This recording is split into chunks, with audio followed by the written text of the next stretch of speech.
আজমাতে হাসান হোসেন কি বুঝো তুমি? তুমি কি বুঝবা?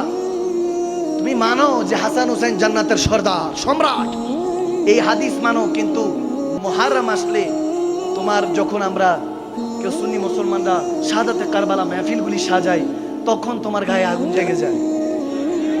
তখন তোমার এজিদ সম্পর্কে আকীদা বের হয় রহমতুল্লাহ আলাইহি নাউজুবিল্লাহ। এত আস্তে কেন নাউজুবিল্লাহ? এখানে কি হাসানি হোসাইনি নাই? নাউজুবিল্লাহ পড়তে পারবেন না? কিভাবে হয় আপনার এই আকীদা? আপনি মিম্বরে রাসূলে বসে নাউজুবিল্লাহি মিন যালিক আস্তাগফিরুল্লাহ, কিভাবে আকীদা হয় যে আপনি মিম্বরে রাসূলে বসে নওয়াসায়ে রাসূলের উপরে যে তলোয়ার চালিয়েছে, 3 দিনের বেশি শোক পালনের নির্দেশনা নাই, ওটা আমরা মানি। আমরা সুন্নি মুসলমানরা, আমরা আলা হযরতের অনুসারীরা, ইমামে আহলে সুন্নাতের অনুসারীরা, আমরা এটা মানি। কিন্তু ইমামে হোসাইনের উপরে তলোয়ার চললো, নওয়াসায়ে রাসূলদের উপরে তলোয়ার চলানো হলো, আমরা সেই সম্পর্কে আলোচনা করব না। এটা কেমন ইসলাম? আবার কেউ কেউ আছে কে হোসাইনি মুসলমান না এজিদি মুসলমান। আমি বললাম এজিদ আবার মুসলমান কবে থেকে? আওয়াজ দেন।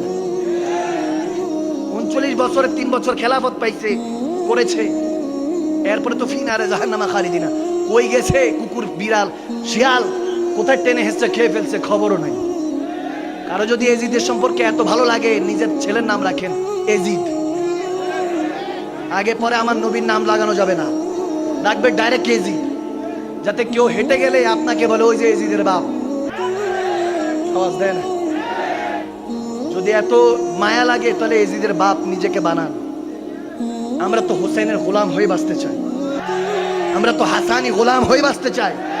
আরে যখন ইসমাইল জাবিউল্লাহর কথা আপনি বলেন, 10ই জিলহজে যখন কোরবানি করতে যান, কেন আপনার মনে পড়ে না ইব্রাহিম খলিলুল্লাহর উপরে যখন ইমতিহান আসলো, ইসমাইল জাবিউল্লাহকে শাহাদাতের রক্ত পেয়ালা পান করার জন্য হুকুম আসলো, আল্লাহর রাহে যখন কোরবানির হুকুম আসলো, তখন ইসমাইল জাবিউল্লাহ দাদা হন, দাদা নবীজির দাদা, ইমাম হাসান হোসেনের দাদা, তিনি হলেন ইসমাইল জাবিউল্লাহ ইব্রাহিম খলিলুল্লাহ, তেনারা হলেন দাদা পরদাদা।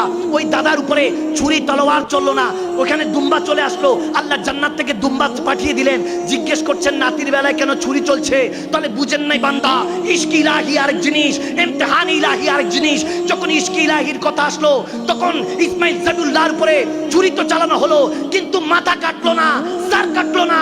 কিন্তু হোসাইনে যখন হোসাইন রাদিয়াল্লাহু তাআলার উপরে ছুরি চালানো হলো, গর্দান দিয়ে দিলেন। দুইটার পার্থক্য বুঝেন আজকে মুসলমান, ভালো মতো দিলের মধ্যে মুখস্থ করে যান।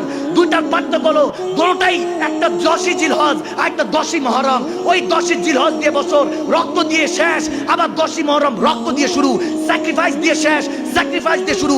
মুসলমানের কোনো নববর্ষ বলতে কিছু নাই, সবই হলো স্যাক্রিফাইস। আল্লাহর জন্য, রাসূলুল্লাহর জন্য স্যাক্রিফাইস করতে হবে, আপনাকে ত্যাগ করতে হবে, কারণ ত্যাগই প্রকৃত সুখ। আপনি ভোগে সুখ পাবেন না। ইমামে হোসাইনের বেলা আর ইসমাইল জাবিউল্লাহর বেলা শুনেন, ইসমাইল জাবিউল্লাহকে আল্লাহ তলোয়ার থেকে এর জন্য হেফাজত করেছেন, কারণ তেনার মধ্যে নূরে মুহাম্মাদি ছিল, নূরে মুহাম্মাদি ছিল। আর ইমামে হোসাইনের বেলায় তলোয়ার চালিয়ে দিয়েছেন, কারণ তেনার দ্বারা দ্বীনে মুহাম্মাদি জিন্দা রাখতে চেয়েছেন।